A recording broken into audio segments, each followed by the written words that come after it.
नमस्कार, आप देख रहे हैं अपना उत्तर प्रदेश। मैं हूं आपके साथ सचिन चौहान। अयोध्या राम मंदिर ट्रस्ट की अहम मीटिंग में बड़ा फैसला लिया गया है। करीब 3 घंटे चली मीटिंग के बाद ट्रस्ट ने चंपत राय और अनिल मिश्रा का इस्तीफा मंजूर कर लिया।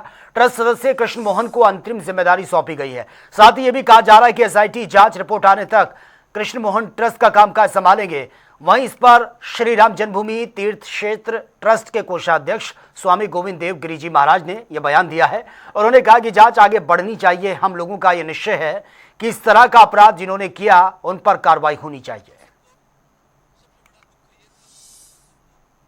सबसे बड़ा दुख ये था कि जिस परिस्थिति का सामना आज पूरे समाज को करना पड़ रहा है वह अत्यंत वेदनादायक है।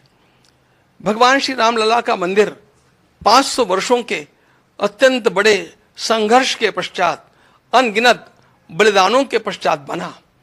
इसके लिए लोगों ने अपने प्राणों की परवाह नहीं की, अपने करियर की परवाह नहीं की, परिवारों की परवाह नहीं की। और उस मंदिर के बनने के पश्चात यह जो यहाँ पर चढ़ावा चोरी का कांड हुंडी के दान पात्रों के क्षेत्र में गिनती के समय हुआ है, यह हम सब लोगों के लिए अत्यंत लज्जाजनक स्थिति है। हम सब लोग इससे आहत हैं, हम दुखी हैं। चोरी कितनी छोटी हुई और कितनी बड़ी हुई, यह बात हम लोगों के लिए बाद में आती है। पहले इस प्रकार का वातावरण यहां पर हुआ, इसी से हम आहत हैं।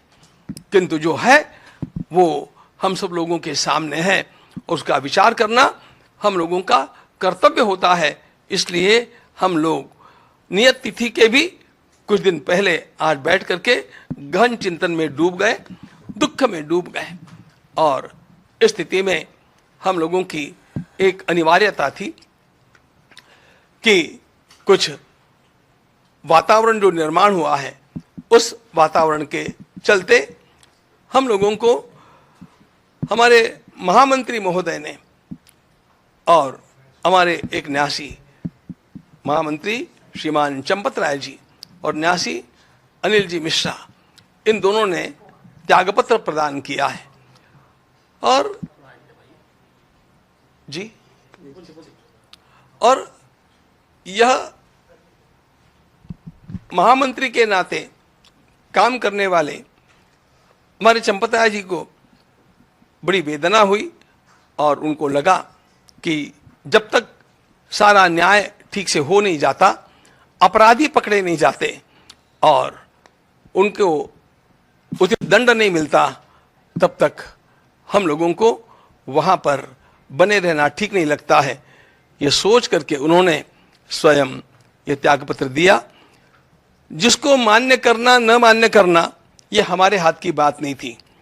के पराशरन जी ने एक बड़ा सुंदर मुद्दा सामने लाया कि संविधान के अनुसार, इस न्यास के बने हुए कॉन्स्टिट्यूशन संविधान के अनुसार त्यागपत्र देते ही वह स्वीकृत माना जाता है।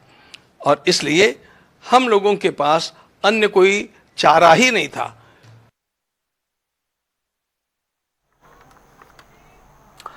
तो चलिए ग्राफिक्स के जरिए एक बार देख लेते हैं कि श्री राम जन्मभूमि तीर्थ क्षेत्र ट्रस्ट के सदस्य कृष्ण मोहन आखिर कौन है।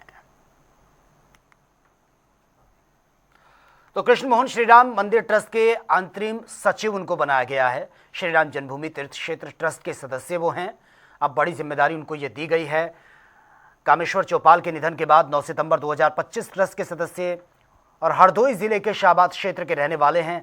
हरदोई जिले से बिलोंग करते हैं और भारतीय वन सेवा IFS के महाराष्ट्र कैडर के अधिकारी भी रह चुके हैं और लखनऊ विश्वविद्यालय से MSc की पढ़ाई उन्होंने की है। और इसी के साथ 1978 में उनका चयन भारतीय वन सेवा में हुआ था। नागपुर में तैनाती के दौरान वो राष्ट्र सेवक सेवक संघ यानी कि RSS से जुड़े और संघ में नगर, जिला, प्रांत और क्षेत्रीय संघ जैसे महत्वपूर्ण जिम्मेदारियां भी उन्होंने निभाई हैं। साल 2012 में सेवानिवृत्ति के बाद हरदोई लौटे और समाज सेवा से वो जुड़े रहे। प्रयागराज स्थित प्रेरणा पार्क के लोकार्पण एवं नगर निगम की ओर से स्थापित प्रतिमाओं के अनावरण के लिए कार्यक्रम आयोजित हुआ है, जहां पर मुख्यमंत्री योगी आदित्यनाथ ने शिरकत कर कालीघाट स्थित प्रेरणा पार्क का लोकार्पण किया। साथ ही डॉक्टर श्यामा प्रसाद मुखर्जी, पूर्व प्रधानमंत्री अटल बिहारी वाजपेयी और साथ ही अशोक सिंघल की प्रतिमाओं का अनावरण किया गया। इस दौरान कई सरकारी योजनाओं के लाभार्थियों को प्रमाण पत्र, चेक, चाबियां, सफाई किट भी वितरित हुए हैं। जिसके बाद सीएम योगी ने कहा कि प्रयागराज विकास की नई ऊंचाइयों की ओर बहुत तेजी से आगे बढ़ रहा है। डबल इंजन सरकार को गौरव प्राप्त होता है कि प्रयागराज में महर्षि भारद्वाज की भव्य प्रतिमा और उनके पौराणिक मंदिर और आश्रम के पुनरुद्धार करने का कार्य कुंभ के दौरान यह आयोजन इस डबल इंजन की भारतीय जनता पार्टी की सरकार को करने का अवसर प्राप्त हुआ। नागोबासुकी मंदिर हो, प्रयागराज के तीर्थों के पुनरुद्धार का कार्य हो, पातालपुरी का मंदिर हो, सरस्वती कोप के पुनरुद्धार का कार्य हो, अक्षय वट का मार्ग खोलने का कार्य हो, या भव्य और दिव्य कुंभ के आयोजन का अवसर हो, यह प्रयागराज की धरती ने करके दिखाया है। और मैं तो प्रयागराज वासियों के प्रति इसलिए भी हृदय से धन्यवाद करता हूं कि जब 2025 में गत वर्ष भव्य और दिव्य महाकुंभ हो रहा था तो 1 महीने तक देश और दुनिया के 66 करोड़ श्रद्धालु आए थे। प्रयागराज में जहां देखो वहां श्रद्धालुओं का तांता लगा रहता था, लेकिन प्रयागराज वासियों ने कभी भी कोई नकारात्मक स्वर नहीं उठाया।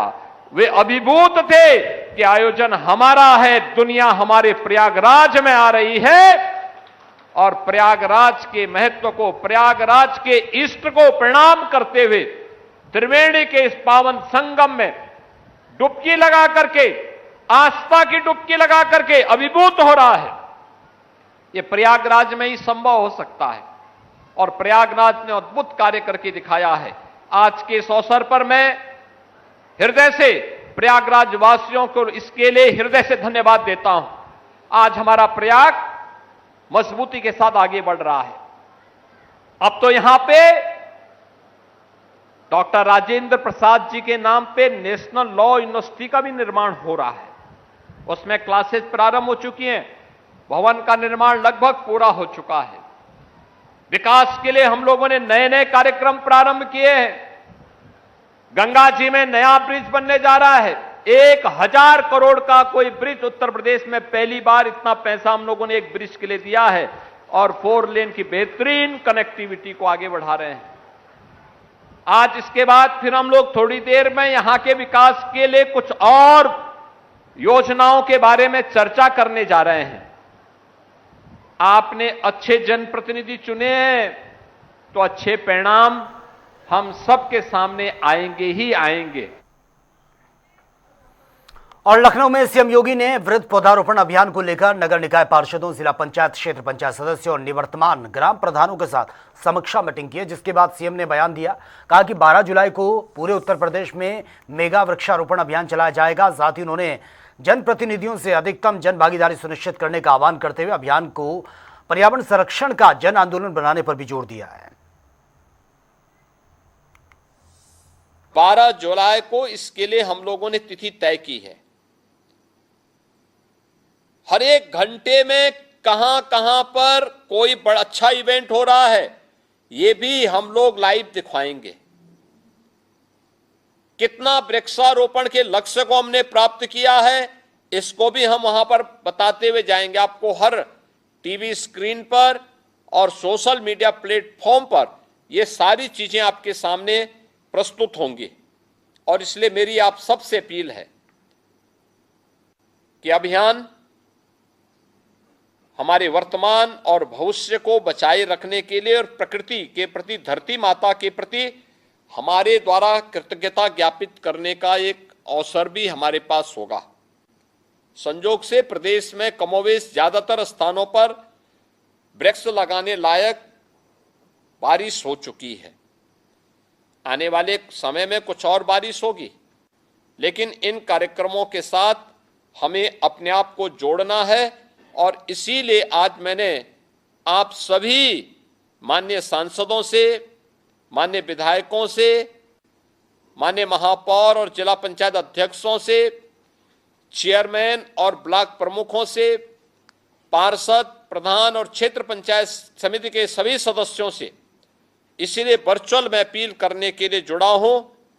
मेरी आप सबसे अपील होगी कि आप लोग बृहद पैमाने पर इस लक्ष्य को प्राप्त करने की दिशा में कार्य करें। वन विभाग हर एक इकाई से संवाद स्थापित करते हुए पेड़ की उपलब्धता, कहां-कहां पर पौध की उपलब्धता करवानी है, इसकी तैयारी करें और हर अच्छे कार्यक्रम को एक इवेंट के रूप में प्रस्तुत करके social media, digital media, visual media और प्रिंट मीडिया के माध्यम से प्रदेशवासियों और देशवासियों के सामने इसको प्रस्तुत करने का कार्य करेगी। मैं एक बार फिर से अपने सभी माननीय मंत्रियों से, केंद्रीय मंत्रियों का, माननीय सांसद, माननीय विधायकों और अन्य सभी माननीय जनप्रतिनिधियों को हृदय से धन्यवाद देता हूं कि एक शॉर्ट नोटिस पर आप इस वर्चुअल संवाद के कार्यक्रम के साथ जुड़े हैं और मुझे पूरा विश्वास है कि एक पेड़ मां के नाम का जो अभियान 12 जुलाई को एक बृहद वृक्षारोपण महाअभियान के रूप में उत्तर प्रदेश के अंदर आयोजित होगा। उस अभियान में आप सबकी सहभागिता इस अभियान को सफलता की नई ऊंचाई तक पहुंचाएगा। और प्रयागराज दौरे पर मुख्यमंत्री योगी आदित्यनाथ ने प्रयागराज मंडल लोक निर्माण विभाग यानी कि पीडब्ल्यूडी की परियोजना की समीक्षा की है और साथ ही उन्होंने बैठक में निर्माण कार्यों की प्रगति, गुणवत्ता, समय सीमा पर भी विशेष जोर दिया है। साथ ही मुख्यमंत्री ने अधिकारियों को लंबित परियोजनाओं को तेजी से पूरा करने, विकास कार्यों में किसी भी तरह की लापरवाही न बरतने के निर्देश दिए हैं।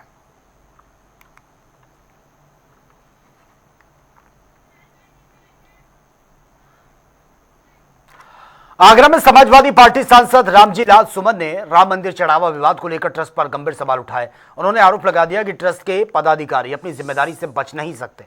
मामले में सच्चाई छिपाने की कोशिश ये हो रही है। साथ ही उन्होंने चंपत राय पर भी निशाना साधा और निष्पक्ष जांच और दोषियों पर कार्रवाई की मांग की है। मंजूर हो गया है। ट्रस्ट के जितने भी लोग हैं वहां जो चोरी हुई है उसके लिए अंतिम रूप से जिम्मेदार है और मुझे लगता है जानबूझ करके मामले को ये विषयानंतर कर रहे हैं और गुनहगारों को बचाने की साजिश हो रही है। जहां तक ट्रस्ट का सवाल है, ये कैसे कैसे कहा जा सकता है कि ट्रस्ट के लिए के जो लोग हैं वहां जो चोरी हुई है उसके लिए जिम्मेदार नहीं है। उसके रखरखाव के लिए, उसकी दौलत के लिए, उसके चढ़ावे के लिए पूरी तरह ट्रस्ट के जो पदाधिकारी थे, ओहदेदार थे, वो जिम्मेदार हैं। तो कुल मिलाकर के उसी गुनहगार की श्रेणी में चंपत राय आते हैं, उनके खिलाफ आपराधिक मुकदमा चलना चाहिए।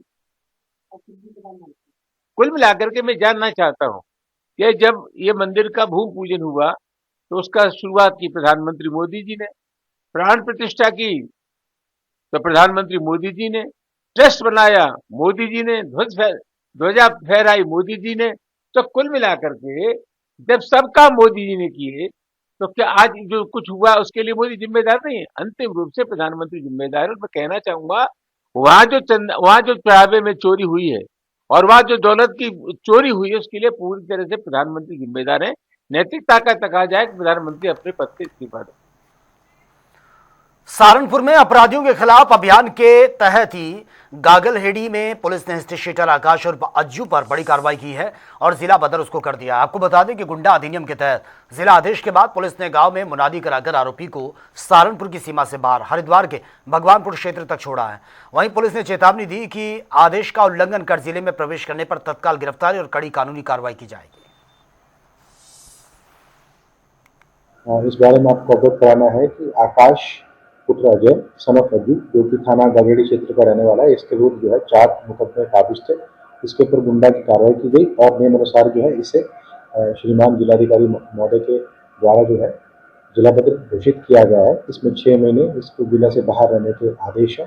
इसी तरह निरंतर जो है जनपद सहारनपुर की पुलिस के द्वारा अपराधियों के विरुद्ध कड़ी से कड़ी कार्रवाई कर रही है। और सुल्तानपुर की एमपी एमएलए कोर्ट में राहुल गांधी के खिलाफ मानहानि मामले की सुनवाई अब 18 जुलाई को होगी और इससे पहले 15 जुलाई को रिवीजन कोर्ट राहुल गांधी की कथित बयान वाली जो सीडी है और उनकी वास्तविक आवाज के फॉरेंसिक मिलान की मांग पर भी फैसला सुनाया जाएगा। आपको बता दें, मामला कर्नाटक चुनाव के दौरान अमित शाह पर दिए गए कथित बयान से जुड़ा हुआ है। वहीं अब सबकी निगाहें 15 जुलाई के आदेश और उसके बाद 18 जुलाई की सुनवाई पर है।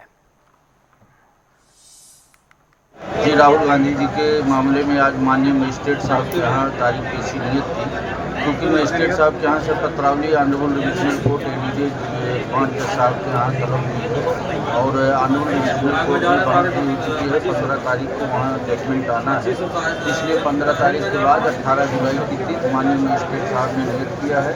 अगर डिविजनल कोर्ट का आदेश आ जाता है तो 18 तारीख को वहाँ कार्रवाई। माननीय राहुल गांधी जी की संबंधित मूल पत्रावली जो है वो रिवीजनल कोर्ट में गई हुई है, जिसमें सुनवाई है 15 जुलाई 2026 तक नियत की गई है। उस मुकदमे में कोई भी निर्णय एवं आदेश आने के बाद इस मुकदमे की अग्रिम कार्रवाई सुनिश्चित की जाएगी। आज इस मामले में जो मूल मुकदमा पूरक पत्रावली आज न्यायालय में स्थित थी, उसमें 18/7/2026 तक नियत की गई है। प्रयागराज दौरे पर मुख्यमंत्री योगी आदित्यनाथ ने प्रेरणा स्थल पार्क में डॉक्टर श्यामा प्रसाद मुखर्जी, अटल बिहारी वाजपेयी और अशोक सिंघल की प्रतिमाओं का अनावरण किया है। साथ ही 37वीं राष्ट्रीय काइकिंग प्रतियोगिता का शुभारंभ किया है और साथ ही उन्होंने लेटे हनुमान मंदिर में दर्शन कर विकास कार्यों की समीक्षा की है। मुख्यमंत्री योगी आदित्यनाथ आज प्रयागराज पहुंचे थे, जहां पर उन्होंने 3 प्रतिमाओं का अनावरण किया और मुख्यमंत्री लोगों का अभिनंदन करते हुए अब वापस जा रहे हैं। यहां से वे सीधा मेला प्राधिकरण जाएंगे, जहां पर पीडब्ल्यूडी की बैठक होगी और ये जो 2500 करोड़ की परियोजनाएं हैं, जिसमें 1553 परियोजना है, उसकी विकास कार्यों की समीक्षा बैठक आज होगी। और जिस तरह से आपने देखा कि मुख्यमंत्री यहां से रवाना हुए हैं और मुख्यमंत्री ने यहां में सभा को संबोधित करते हुए प्रयागराज के लोगों का धन्यवाद दिया। साथ ही उन बता दी यही सभा स्थल था जहां से उन्होंने बटन दबा के 3 प्रतिमाओं का अनावरण किया है। यहाँ पर श्यामा प्रसाद मुखर्जी की प्रतिमा का, अटल बिहारी वाजपेयी और अशोक सिंघल की प्रतिमा का अनावरण किया। साथ ही उन्होंने झंडा दिखाकर जो बोट रेस थी उसको भी रवाना किया और कई ऐसे लाभार्थी थे जिनको उन्होंने सर्टिफिकेट प्रदान किया है। बता दें, अब यहाँ से वे सीधा मेला प्राधिकरण गए हैं, जहाँ पर वे पीडब्ल्यूडी की विकास कार्यों की समीक्षा बैठक करेंगे। बता दें, 1553 परियोजनाएं जो विकास कार्य हैं उनका वो समीक्षा बैठक करने के बाद लखनऊ के लिए रवाना हो जाएंगे। फिलहाल मुख्यमंत्री का कार्यक्रम प्रयागराज में था, उन्होंने प्रयागराज की जनता का धन्यवाद भी ज्ञापित किया। साथ ही उनका कहना था कि जिस तरह से कुंभ के दौरान उन्होंने प्रयागराज की जनता ने अपना सराहनीय योगदान दिया, उसके लिए वे बधाई के पात्र हैं। इस तरह की चीजों को अपने संबोधन में उन्होंने मंच से कहा और अब वे यहां से रवाना हो चुके हैं और कुछ देर बाद समीक्षा बैठक करने के बाद लखनऊ के लिए रवाना हो जाएंगे। वीडियो जर्नलिस्ट सामू कुशवाहा के संग सैयद मोहम्मद आमिर, प्रयागराज। और झांसी के मोट थाना क्षेत्र में अमरा नेशनल हाईवे पर बड़ा सड़क हादसा हुआ है। आपको बता दें कि सवारियों को उतार रही कार में पीछे से तेज रफ्तार कार ने टक्कर मार दी है और हादसे में 13 लोगों के घायल होने की खबर है, जिनमें से 10 की हालत नाजुक बताई जा रही है, जिनको झांसी रेफर करना पड़ा। इसके बाद प्रशासनिक अधिकारी मौके पर पहुंचे हैं, घायलों को इलाज की व्यवस्था कराई गई है।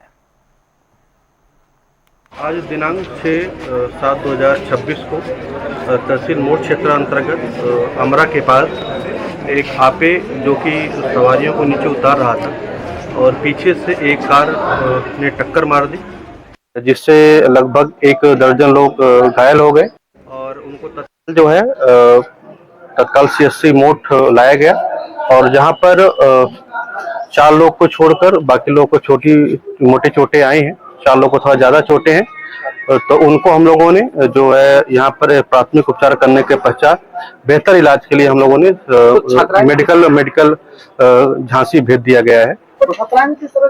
हाँ, उसमें 4 छात्राएं थी और जो है जिनके चोटें आई हैं उनको हम लोगों ने यहाँ पर प्राथमिक इलाज करा दिया है और उनका बेहतर इलाज के लिए हम लोगों ने जो है उनको मेडिकल कॉलेज झांसी भेजा हुआ है। पकड़ लिया गया है और जो भी इसके बाद वैधानिक कार्रवाई होगी उस पर की जाएगी। और वहीं कौशाम्बी के कूड़ाधाम मेले में श्रद्धालुओं की सुरक्षा के लिए पुलिस ने कड़े इंतजाम किए हैं। आपको बता दें कि गंगा में मोटर बोट से पेट्रोलिंग और आसमान से ड्रोन से निगरानी हो रही है। साथ ही लाउडस्पीकर से लगातार सुरक्षा निर्देश भी प्रसारित हो रहे हैं। वहीं दूसरी ओर थाना प्रभारी के नेतृत्व में पुलिस और जल पुलिस की संयुक्त टीमें हर आपात स्थिति से निपटने के लिए तैयार हैं। कि आषाढ़ी मेला के दृष्टिगत हम लोगों ने पर्याप्त पुलिस बल की व्यवस्था किया है। बड़े वाहनों को दूर पार्किंग बना के रोका गया है। छोटे वाहन कुछ आगे तक जाएंगे, उनको भी बैरिकेड करके उनको भी रोकने की व्यवस्था की गई है। घाट पर बैरिकेड किया गया है, वहाँ पर नाविक लगाए गए हैं, पुलिस बल तैनात किया गया है ताकि कोई भी श्रद्धालु जो निर्धारित स्थल है उससे आगे जा कर के स्नान न करें, ताकि उनकी सुरक्षा व्यवस्था को हम लोग देख रहे हैं। मंदिर परिसर में गर्भगृह में पर्याप्त पुलिस बल की व्यवस्था की गई है। प्रवेश द्वार और निकास द्वार पर पर्याप्त पुलिस बल लगाया गया है और हम लोग इस पूरे मेले को अच्छे तरह से सकुशल संपन्न कराने के लिए दृढ़ संकल्प हैं और पर्याप्त पुलिस बल की ड्यूटी 2 से 3 शिफ्टों में लगाई गई है। तो फिलहाल इस बुलेटिन में मेरे साथ इतना ही। तमाम खबरों के लिए आप बने रहिए जनता टीवी के साथ। नमस्कार।